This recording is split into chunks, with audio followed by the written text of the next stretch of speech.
Welcome to cinema cinema.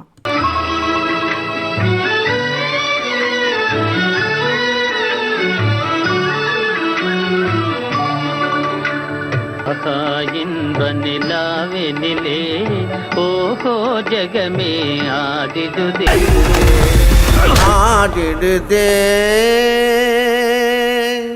விளையாடிடுதே. இந்த வீடியோவில் நம்ம பார்க்க போகிற படம் என்னென்னா மாரிசன். இதில் முக்கிய கதாபாத்திரங்களில் வைகை புயல் வடிவேலு அவர்கள் அப்புறம் ஃபகத் ஃபாசில் அவங்க 2 பேரும் நடிச்சிருக்கிறாங்க. இந்த படத்தோட கதை என்னன்னு வாங்க பார்க்கலாம். தயாளன் அப்படிங்கிற தயா, அதாவது ஃபகத் ஃபாசில் அவருடைய பேர் இதில் தயாளன். அவர் திருட்டு தொழில் பண்ணுறவர். சின்ன சின்ன திருட்டுகளை பண்ணி அது மூலமாக பழப்பம் நடத்திட்டுருக்கிறாரு. அடிக்கடி ஜெயிலுக்கு போயிட்டு வர்றாரு. அப்படி ஒரு தடவை பாளையங்கோட்டை ஜெயிலிருந்து ரிலீஸ் ஆகி வர்றப்ப தான் நாகர்கோயிலில் ஒரு வீட்டில் திருடலாம் அப்படின்னு நினச்சிட்டு அங்கே உள்ளே போகிறாரு தயா. அங்கே தான் வேலாயுதம் பிள்ளை, அதாவது வடிவேலு, அவரை மீட் பண்ணுறாரு. அவர் பார்க்குறப்ப வேலாயுதத்தை ஒரு சங்கிலியில் கட்டி போட்டு ஒரு ரூமில் வச்சுருக்குறாங்க. அப்போது இவர் பார்த்துட்டு வழக்கம் போல் எஸ்ஆயிரலாம் அப்படின்னு நினைக்கிறாரு தயா. உடனே வேலாயுதம் சொல்கிறாரு, என்ன குமார் வந்துட்டியா அப்படின்னு கேட்குறாரு. என்னடா நம்மளை போய் குமார்னு சொல்கிறாரு, ஏன் இப்படி சொல்கிறாரு அப்படின்னு தயா பேசி பார்க்குறாரு அவர்கிட்ட. அப்போ தான் புரியுது வேலாயுதத்துக்கு ஞாபக மறதி வியாதி இருக்குது அப்படின்ட்டு. அவர் கொஞ்ச நேரம் சில விஷயங்களை ஞாபகம் வச்சு பேசிகிட்ருப்பார். கொஞ்ச நேரத்துக்கு அப்புறம் பார்த்தா வேறு மாதிரி பேச ஆரம்பிச்சிருவார். அதை ஃபுல்லாத்தையும் மறந்துட்டு, இந்த வியாதி இருக்கிறதுனால நான் ரொம்பவே அவஸ்தைப்பட்டுட்ருக்கிறேன், அதனால தான் என் பையன் இந்த மாதிரி என்னை சங்கிலியில் கட்டி போட்டு வச்சுட்டு போயிருக்கிறான். சரி, என்னை இங்கேருந்து கூட்டிகிட்டு போயேன், நான் உனக்கு பணம் தர்றேன் அப்படின்னு வேலாயுதம் சொல்கிறாரு. உடனே தயா அப்படி என்ன தான் பணம் தந்துடுவேன் நீ அப்படின்னு கேட்குறாரு. சரி, நான் ஒரு 5000 தரவா அப்படின்னு. 5000த்துக்கெல்லாம் அப்படி செய்ய முடியாது என்னால் அப்படின்றாரு. உடனே சரி 10,000 தரேன், சரி 25,000 தரேன், ஒரு நாளைக்கு ஏடிஎம்மில் அவ்வளோதானே எடுக்க முடியும் அப்படின்ட்டு வேலாயுதம் சொல்கிறாரு. அப்படின்னு சும்மா எதுக்கு அந்த 25,000 விடுவானே அப்படின்னு சொல்லிட்டு தயா வேலாயுதத்தை கூட்டிகிட்டு போகிறாரு. அப்போ ஒரு ஏடிஎம்மில் போய் இறக்கி விடுறாரு. அங்கே வேலாயுதம் ஒரு பின் நம்பர் அடித்து பணம் எடுக்கிறாரு, 25,000. அப்போ இவர் தயா தற்செயலாக உள்ள நோட் பண்ணுறாரு. அந்த பேலன்ஸ் அமௌண்ட் என்ன அப்படின்னாக்கா 25 lakh சம்திங் காட்டுது. இவருக்கு ஒரே இன்ப அதிர்ச்சி. இந்த ஆள்கிட்ட அப்போது 25 lakh இருக்கு போலையே, அப்போது இவர்கிட்ட பேசி கரெக்ட் பண்ணி எப்படியாவது அந்த பணத்தை நாம் அடிச்சிடணும் அப்படின்னு இவருடைய அந்த திருட்டு மூளை நல்லா வேலை செஞ்சு அப்படி யோசிக்க வைக்குது. வேலாயுதம் சொன்ன மாதிரியே அந்த 25,000 தயா கிட்ட கொடுத்துட்டாரு. நான் உனக்கு பணம் கொடுத்துட்டேன்ப்பா அப்படின்னு சொல்லிட்டு கிளம்புறாரு அங்கேருந்து. சார் எங்கே போகிறீங்க நீங்கள் சொல்லுங்கள், நானே கொண்டு போய் உங்களை ட்ரா பண்ணிடுறேன் அப்படின்ட்டு. அதெல்லாம் ஒன்றும் வேணாம்ப்பா அப்படிங்கிறாரு வேலாயுதம். உடனே தயா சொல்கிறாரு, என் மேலே சந்தேகமாக இருக்குது உங்களுக்கு, என்னை நம்பலை நீங்கள் அப்படி தானே? அப்படியெல்லாம் ஒன்றும் செய்ய மாட்டேன் சார், நான் நம்புங்க, பரவாயில்ல, எங்கே போகிறேன்னு சொல்லுங்கள், நான் இறக்கி விட்டுறேன், இந்த நடுராத்திரியில் எங்கே போவீங்க சொல்லுங்கள் அப்படின்ட்டு தயா பேசுகிறாரு. உடனே வேலாயுதமும் சரி என்னை அந்த பஸ் ஸ்டாண்டில் கொண்டு போய் இறக்கி விட்டுரு அப்படிங்கிறாரு. சரின்னு இவரும் பஸ் ஸ்டாண்டில் கொண்டு போய் இறக்கி விடுறாரு. அங்கே ஒரு டீ கடையில் உட்காந்துருக்கிறாரு அவர் வேலாயுதம். இறக்கி விட்டுட்டும் அங்கேருந்து தயா கிளம்பலை. இவரை பார்த்துட்ருக்கிறாரு. திரும்பவும் போய் பேசுகிறாரு. நீங்கள் இந்த வியாதியையும் வச்சுக்கிட்டு இந்த இடத்துல பஸ்ஸும் எப்போ வரும்னு தெரியல, பேசாமல் நீங்கள் எங்கே போகணுன்னு சொல்லுங்கள், நான் அங்கே போய் இறக்கி விட்டுறேன் அப்படிங்கிறாரு. நான் என்னோடய ஃப்ரெண்டை பார்க்கணும், திருவண்ணாமலையில் சாரின்னு என்னோடய ஃப்ரெண்டு இருக்கான், அவனை பார்க்கணும் அப்படின்ட்டு நான் அங்கே தான் போகணும் அப்படிங்கிறாரு. இருந்தாலும் இவர் கூட போகிறதுக்கு வேலாயுதம் யோசிக்கிறாரு. உடனே தயா பேசி கீசி அதெல்லாம் நம்புங்க சார், நான் ஒன்றும் சூப்பராக உங்களை கூப்பிட்டு போகிறேன் அப்படின்னு, நீங்கள் சும்மா வர வேண்டாம் யோசிக்கிறீங்க, அதனால் 1 கிலோமீட்டருக்கு 8 ரூபாய்க்கு பணம் போட்டு எனக்கு கொடுத்துருங்க அப்படின்னு சொல்கிறாரு. உடனே வேலாயுதமும் ஓகே, ஆனால் நீ வண்டியை விரட்டி போகக்கூடாது அப்படின்னு சொல்கிறாரு. விரட்டிட்டு எங்கே சார், உருட்டிகிட்டே போகிறேன், வாங்க பயப்படாமல் அப்படின்னு சொல்லி தயா திரும்பவும் வேலாயுதத்தை அந்த பைக்கில் ஏற்றிட்டு 2 பேரும் அங்கேருந்து திருவண்ணாமலை பார்த்து கிளம்புறாங்க.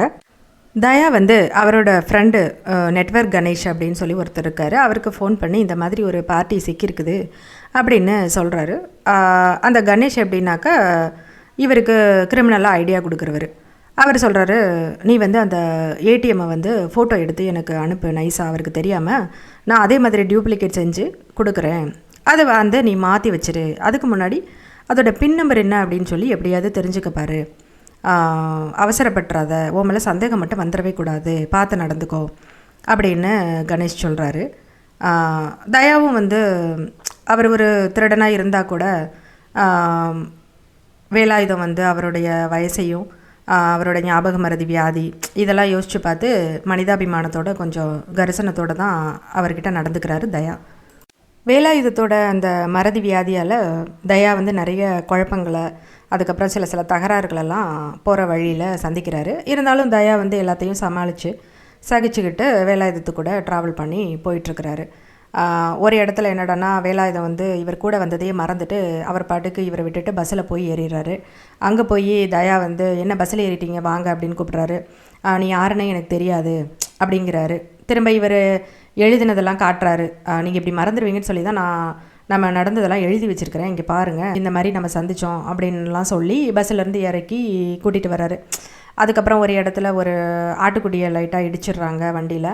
அங்கே உள்ளவங்க தகராறு பண்ணி பணம் கேட்குறாங்க. அப்போவும் வந்து போய் வேலாயுதத்தை வந்து இந்த தடவை அவர் பின் நம்பர் அடிக்கிறத நம்ம நோட் பண்ணிடலாம் அப்படின்னு தயா வேலாயுதத்திட்ட வந்து கேட்குறாரு. பின் நம்பர் என்ன சொல்லுங்கள், நான் போய் எடுத்துகிட்டு வரேன் பணம் அப்படின்னு.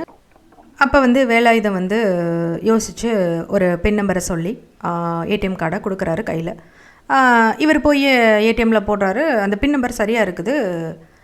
சரி, ஒரே சந்தோஷம் தயாவுக்கு. சூப்பர், நம்ம ஒரு 25 lakh அடிச்சிடலாம் அப்படின்னு சொல்லிட்டு பார்த்தா அதில் பேலன்ஸ் வந்து வெறும் 8000 சம்திங் தான் காட்டுது.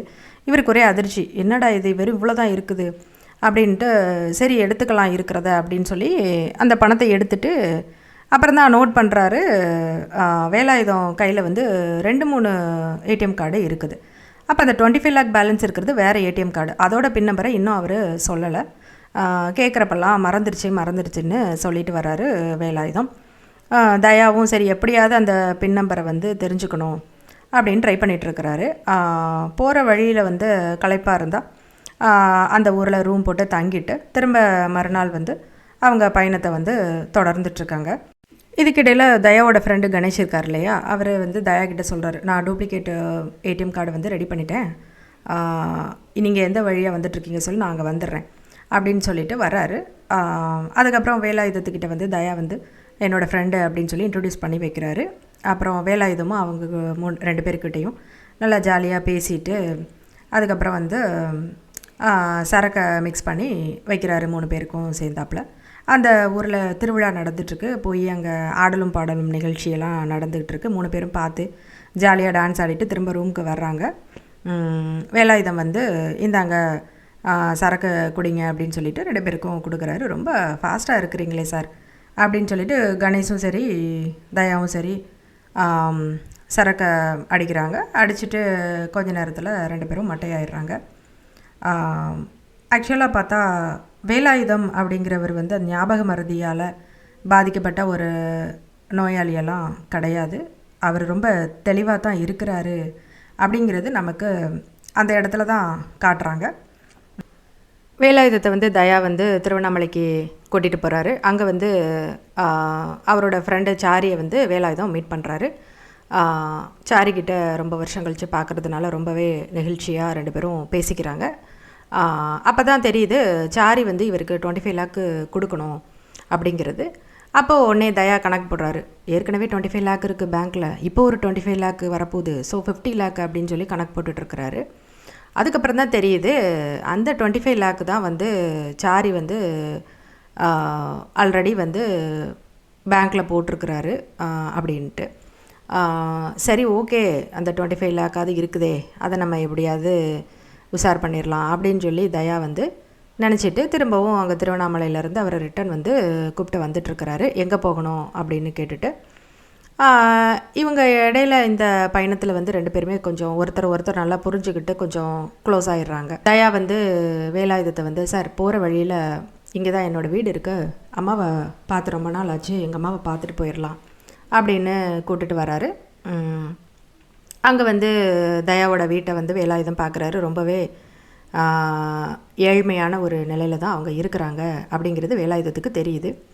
அப்போ தயா கிட்ட வந்து அவர் பேசுகிறாரு. பேசிகிட்டு இருக்கப்ப சொல்கிறாரு, நீ எதுக்கு தயா நல்லவனாக இருக்கிற, நல்லா தான் நடந்துக்கிற, பேசாமல் இந்த திருட்டு வேலையை விட்டுறேன்ப்பா அப்படின்னு சொல்கிறாரு. இது வரைக்கும் அந்த ஐடியா இல்லை சார், ஆனால் இப்போ என்னமோ தெரியலை, என் மனசில் ஒரு மாற்றம் வந்திருக்குது, விட்டுறலான்னு நினைக்கிறேன், விட முடியுமான்னு தெரியலை அப்படிங்கிறாரு. உடனே வேலாயுதம் சொல்கிறாரு, மாற்றம் வந்துருச்சுல்ல மனசில், கண்டிப்பாக நீ மாறிடுவ அப்படின்னு சொல்லி சொல்கிறாரு. அப்போ திடீர்னு தயாவோட அம்மா கால் பண்ணுறாங்க.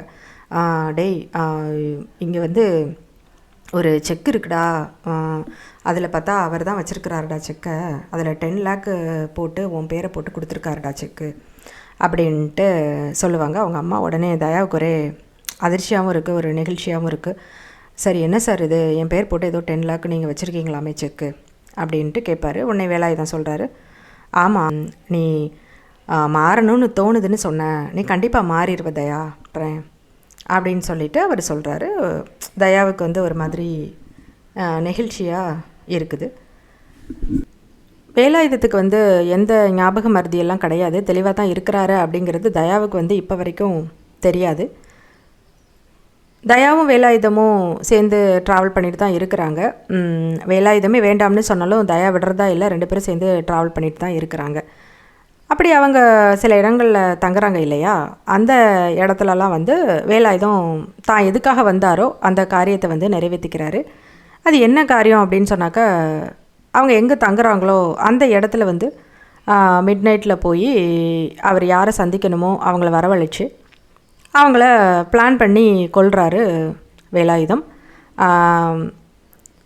எதுக்காக அவர் அப்படி கொல்றாரு அப்படிங்கிறத வந்து பின்னாடி சொல்கிறாங்க. இப்போ வழக்கம் போல் வேலாயுதமும் தயாவும் ஒரு இடத்துல தங்கியிருக்காங்க ரூமில். அங்கே வந்து சர்வீஸ் பாய் வர்றாங்க. அவங்களுக்கு பணம் கொடுக்கறதுக்காக வேலாயுதம் வந்து தயா கிட்ட சொல்கிறாரு, என் பர்ஸில் பணம் இருக்குது எடுத்துக்கொடு அப்படின்னு சொல்லிட்டு. வேலாயுதம் வந்து பாத்ரூமில் இருக்கிறாரு. சரின்னு சொல்லி தயா வந்து அவரோட பர்ஸை வந்து எடுத்து கொடுக்குறப்ப தான் பார்க்குறாரு, அந்த பர்ஸில் இருந்து நிறைய சிம் கார்டு கீழே விழுது. அதை பார்த்துட்டு தயாவுக்கு வந்து ஒரே சந்தேகம் ஆகிடுது. அவர் வந்து நோட் பண்ணுறாரு வேலாயுதத்தை சைலண்ட்டாக. அப்புறம் தான் தெரியுது வேலாயுதம் என்ன காரியம் பண்ணுறாரு அப்படின்ட்டு. டெய்லி இவங்க அங்கங்கே தங்குறாங்க இல்லையா, அந்த இடத்துல வந்து அந்த சரக்கு வேலாயுதம் தானே மிக்ஸ் பண்ணி கொடுக்குறாரு. அதில் வந்து தூக்க மாத்திரையை கலந்து தயாவுக்கு கொடுத்துட்றாரு. தயா வந்து நல்லா தூங்கிடுறாப்புல. வேலாயுதம் வந்து தூக்க மாத்திரை கலந்து நமக்கு கொடுத்துட்டு தூங்க வச்சுட்டு வெளியில் போகிறாரு அப்படிங்கிற வரைக்கும் மட்டும்தான் தயாவுக்கு இப்போ புரியுது. ஆக்சுவலாக அவர் வெளியில் போயிட்டு கொலை பண்ணுறாரு அப்படிங்கிறதெல்லாம் தயாவுக்கு இப்போ வரைக்கும் தெரியாது. ஆனால் இவர் ஏதோ பண்ணுறாரு அப்படிங்கிறது மட்டும் தயாவுக்கு புரியுது. சரின்னு சொல்லிட்டு வேலாயுதத்தோட ஃபோனை எடுத்து அவர் செக் பண்ணுறாரு அவருக்கு தெரியாமல். அப்போ பார்த்தா அதில் வந்து வேலாயுதம் வந்து சேட் பண்ணியிருக்கிறாரு யாரோ கூட. என்ன சேட் பண்ணியிருக்காருனா, நான் இப்போ தான் வெளிநாட்டிலேருந்து வந்திருக்கிறேன், எனக்கு வந்து சின்ன வயசாக ஒரு பொண்ணு வந்து வேணும், நான் சொல்கிறது புரியுதில்ல, சின்ன பொண்ணாக இருக்கணும், எல்லா விதத்துலேயும் எனக்கு வேணும் அப்படின்னு சொல்லிட்டு அவர் வந்து சேட் பண்ணியிருக்கிறாரு. இதை பார்த்துட்டு தயாவுக்கு வந்து ஒரே அருவருப்பாக இருக்குது.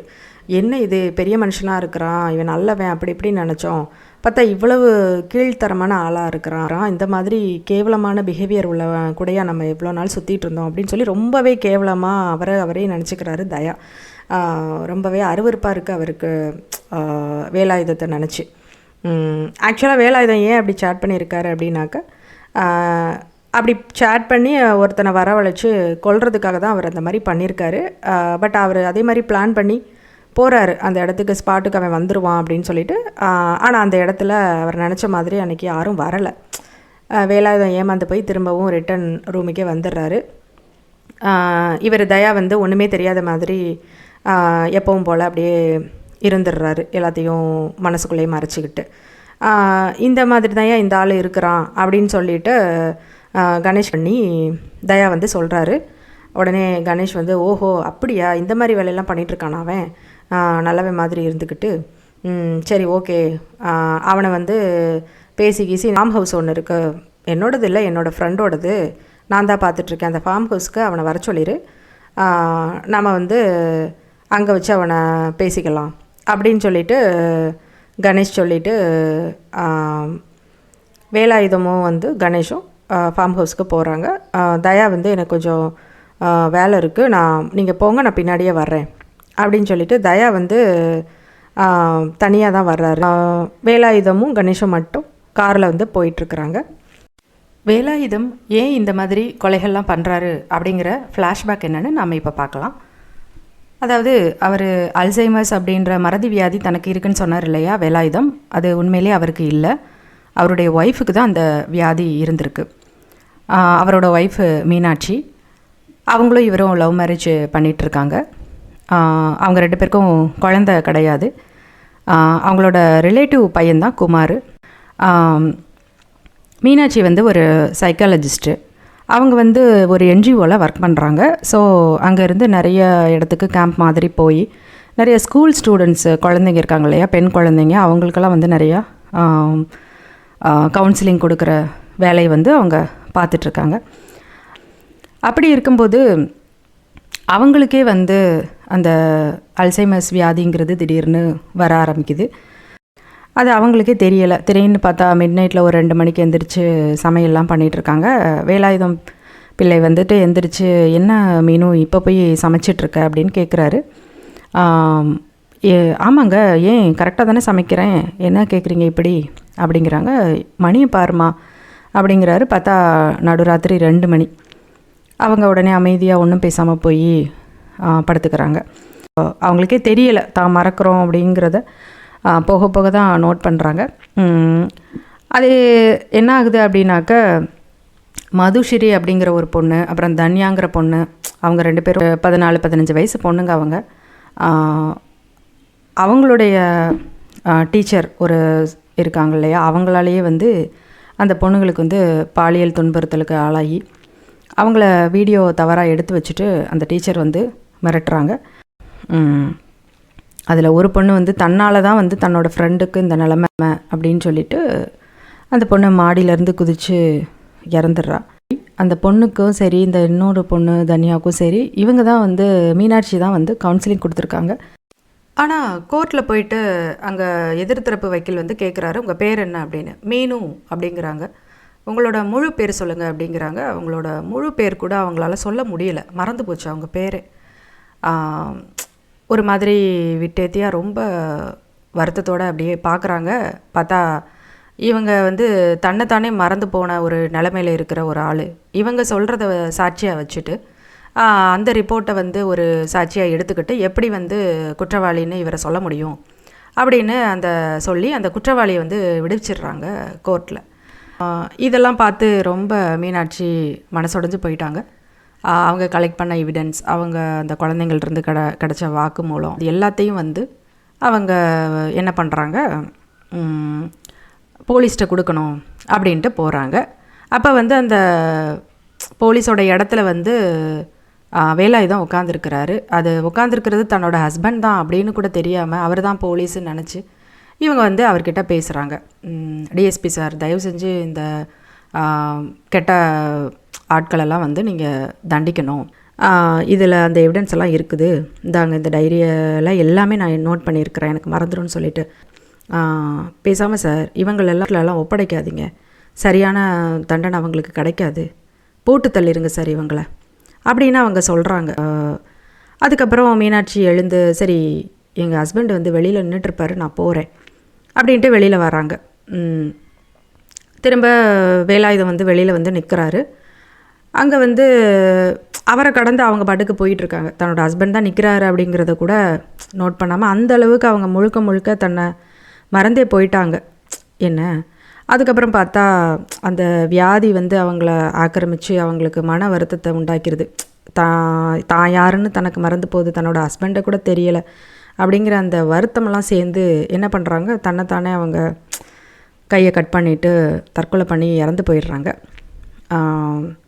அப்போ தான் வேலாயுதம் வந்து ஒரு முடிவெடுக்கிறாரு. அவங்க என்ன நினச்சாங்களோ அதை நம்ம செய்யணும், மீனாட்சிக்காக நம்ம வந்து அந்த குழந்தைங்களுக்கு நியாயம் கிடைக்கிறதுக்காக நாம் இதை சட்டத்தை கையில் எடுத்து அந்த குற்றவாளிகளை தண்டிக்கணும் அப்படின்னு முடிவெடுக்கிறாரு. அந்த முடிவில் தான் வந்து அவர் இந்த மாதிரியான அந்த குற்றவாளிகளை வந்து கொலை பண்ணிட்டு வராரு. இப்போ வந்து கடைசியாக ஒரே ஒரு குற்றவாளி மிஞ்சி இருக்கிறான். அவன் பேர் வந்து அருண்.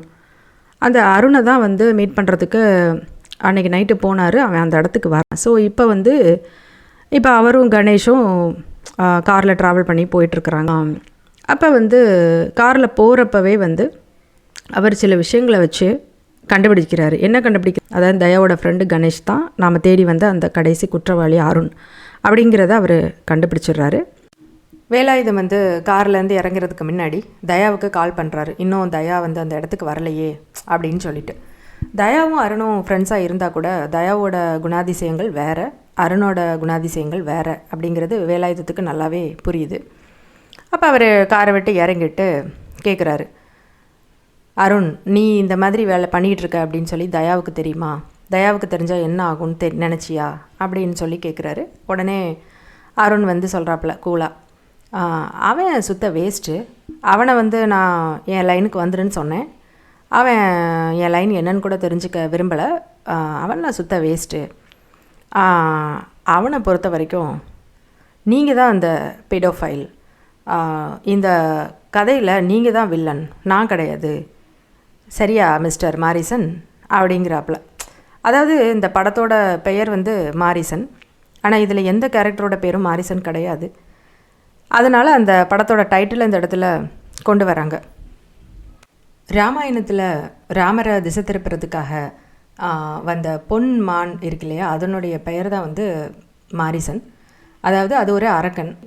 சமூகத்தில் ஆளோட ஆளாக நல்ல விதமாக காட்சி அளிச்சுட்டு இந்த மாதிரி அரக்க குணம் கொண்ட ஆளுக இருக்கிறாங்க அப்படிங்கிறதுக்காக மாரிசன்னு பேர் வச்சாங்களா அப்படிங்கிறது தெரியலை. மேபி அப்படி இருக்கலாம். அருணுக்கு ரொம்பவே கடுப்பாயிருச்சு. சரி, இந்த ஆளை வந்து எப்படியாவது கொன்று விட்டுறணும் அப்படின்னு சொல்லி தயா வர்றதுக்கு முன்னாடியே கூட நம்ம கொன்று விட்டுருவோம் அப்படின்னு சொல்லி நல்லா சண்டை போட்டு அடிச்சிட்ருக்காப்புல வேலாயுதத்தை. வேலாயுதமும் அருணை தாக்குறாரு. இருந்தாலும் அவரால் முடியலை. அருண் நல்லாவே வேலாயுதத்தை அடிக்கிறாரு. கடைசியாக வேலாயுதத்தோட வாயை கட்டி வச்சு பின்னாடி கையெல்லாம் கட்டி வச்சுட்டு இருக்கிறாரு, அடிச்சிட்ருக்காரு. அப்போ வந்து தயா வந்து அந்த இடத்துல வந்துட்டாப்புல.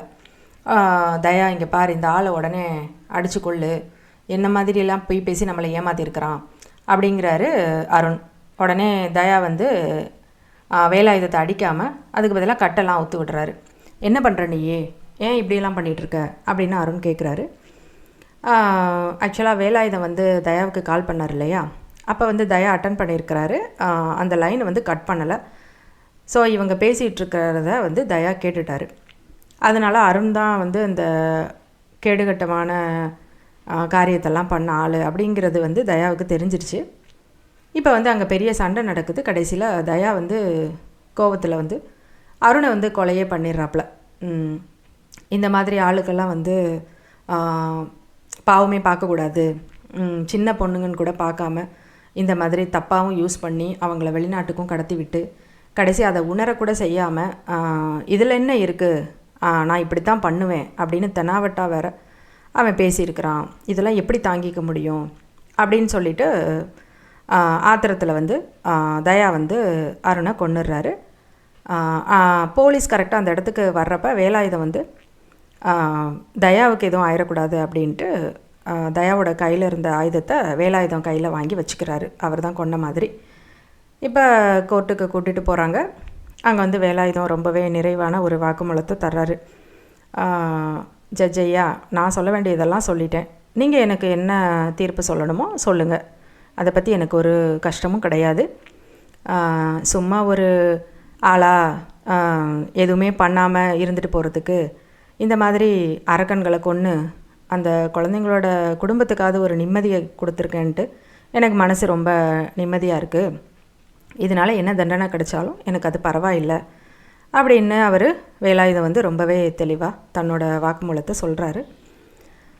தீர்ப்பை வந்து கொஞ்ச நாள் கழித்து சொல்கிறோம் அப்படின்னு ஒத்தி வைக்கிறாங்க.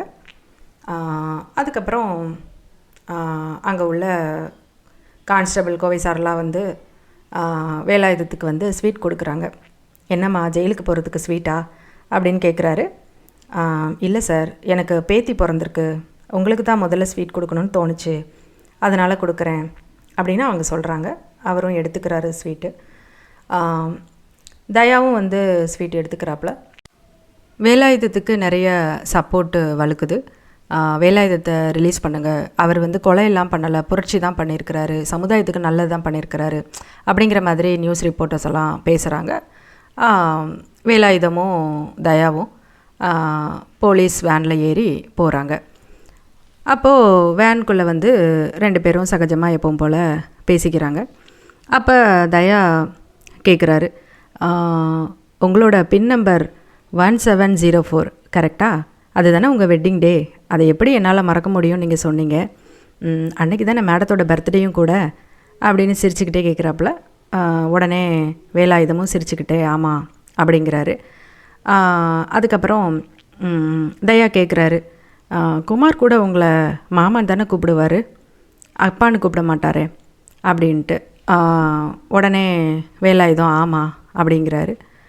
உடனே தயா ஒரு மாதிரி ஃபீலிங்கோடு சொல்கிறாரு, நானும் இது வரைக்கும் வேறு யாரையும் அப்பான்னு நான் கூப்பிட்டதில்லை அப்படிங்கிறாரு.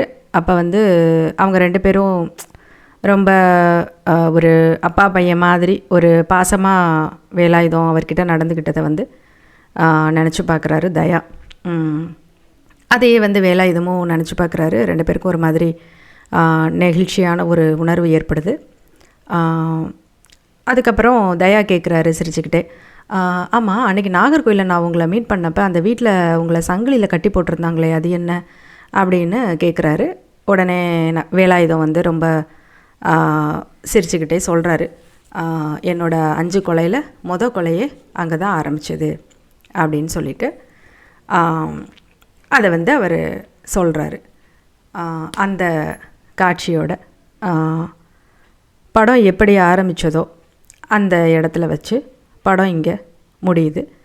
மொத்தத்தில் இந்த மாரீசன் அரக்கன் கிடையாது, அரக்க குணம் கொண்டவங்களை அழிக்கிற ஈசன். என்ன ஃப்ரெண்ட்ஸ், வீடியோ உங்களுக்கு பிடிச்சிருந்ததா? நம்ம சேனலை சப்ஸ்கிரைப் பண்ண மறக்காதீங்க. மீண்டும் இன்னொரு வீடியோவில் சந்திக்கலாம். நன்றி, வணக்கம்.